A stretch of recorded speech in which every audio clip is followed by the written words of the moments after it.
It's not good. It's not ideal, but it's not baseless. What did you do to your world? Yes, there's a lot of hatred of the Jewish people, but it's not baseless. Who's committing genocide? If the Arabs can survive by simply not killing Jews, and the Jews can survive only because they have a defense system, then the Jews are not committing genocide. They're committing genocide on the Jews. All the Arabs have to do is put down their weapons. That's it. You want a state? We've given you a state 50 times. You keep rejecting it. You want a state? Take a state. Stop attacking. Stop with the violence. Stop with the incitement. So if a people, incites and murders and terrorists and terrorizes and rapes and beheads, the other side, the recipient of those horrible atrocities, fights back, who's committing genocide?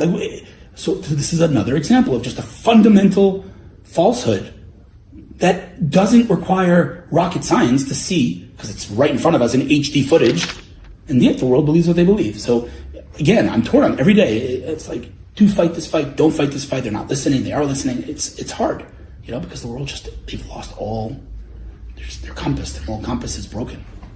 It's tragic. History repeats itself, and this happens every single time in every empire. Right? The emperor, Colosseum. What are you putting people to fight to their death? It's highly immoral. We're defining morality now, right? And again, in every single generation, in Nazi Germany, what they did, from their perspective, was the epitome of morality, saving the human race as far as they're concerned, right? And so, we take, hindsight is 2020. We take a look back and we say, how could you think that was moral? And we're going to look back at our Western civilization, and we're going to say, how on earth do we think that was normal? I play this scenario in my head often, of after 120 years, hopefully I meet God, and we start talking, and he says to me, look at the world. Does that make sense to you? It's I look at my world from heaven, look down, I'm like, wow, we are one messed up species. What on earth? A comedian has a thing about that. He says, God gave us the world. He says, we hope that God's got to be like, what did you do to your world? What is that? He's like, it's oil. He goes, what do you need oil for? He says, I need to go faster. He's like, why do you have to go faster? He goes, yeah, I have to have a job. He goes, what do you need a job for? He goes, food. He goes, I gave you food. There's fruits and vegetables. Eat them, It's a joke, but the reality is that we've taken not only the physical, materialistic world, but the moral world, and we've just 180 degrees to any logic and morality, and it's just how do you believe that? Do you really believe that? It's one thing to have social, cultural challenges. It's another thing to glorify them. It's we've taken things that for thousands, for millions, for billions of years were a deviation from normal society. But things were a certain way for billions of years. And now in Western society, in the last 30 seconds, we've decided that no, morality is different. But is it? And some things are advancements, some things are good. Please don't misunderstand. Women's rights. Women didn't have rights for zillions of years. Now they do. That's fantastic. But I think something that is human nature is we go too far.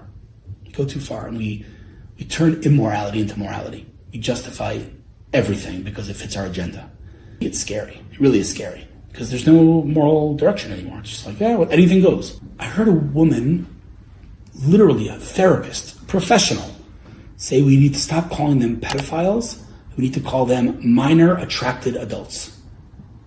Literally giving a term to justify pedophilia, and I gotta be honest with you, I said, I really believe the world was gonna be, how could the world stand behind pedophiles? There's no way that's gonna happen. They have it on tape. And here we are, the world standing with pedophiles and rapists. How did we get here? Got here because for the past 5 decades in Western civilization, we were told, do not use your brain. Don't tell me that what you see is truth. It's not. I'm gonna tell you what's truth. That's it. We were told to stop using critical thinking, and we have, and now we've lost our minds. Someone said something to me, a rabbi once said something to me that I found so fascinating. There were 2 temples, right? And on Tisha B'Av, one of the saddest days of the Jewish calendar, we commemorate the destruction of those temples. And we talk about the baseless hatred that was amongst the Jewish nation, and that is what led to the destruction of the temple. We hated each other. Within the Jewish nation, there was so much hatred that God had the temple destroyed.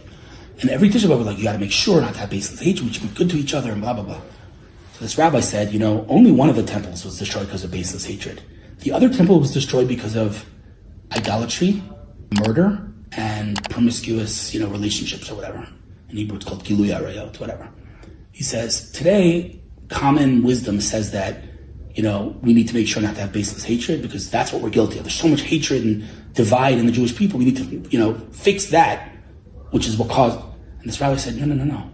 We're not guilty of baseless hatred today. Yes, there's a lot of hatred in the Jewish people, but it's not baseless. There's political, whatever. It's not good. It's not ideal, but it's not baseless. He says, today, we're actually doing what the Second Temple was destroyed for. He says, we've taken all the isms, right? Liberalism, feminism, wokeism, whatever ism you want to say, which some of them are legit like good things. Feminism's a great thing, but we've turned it into a religion.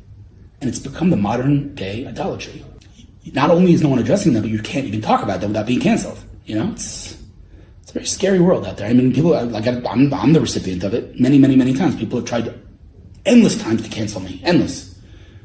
From, Muslims on X to people who are jealous. There's a lot of very small people, But again, I'm going to keep saying it. Our job, and when I say our, I mean the logical, rational people in the Western world, need to fight very hard to not let it seep in. It's not easy because you're surrounded by it.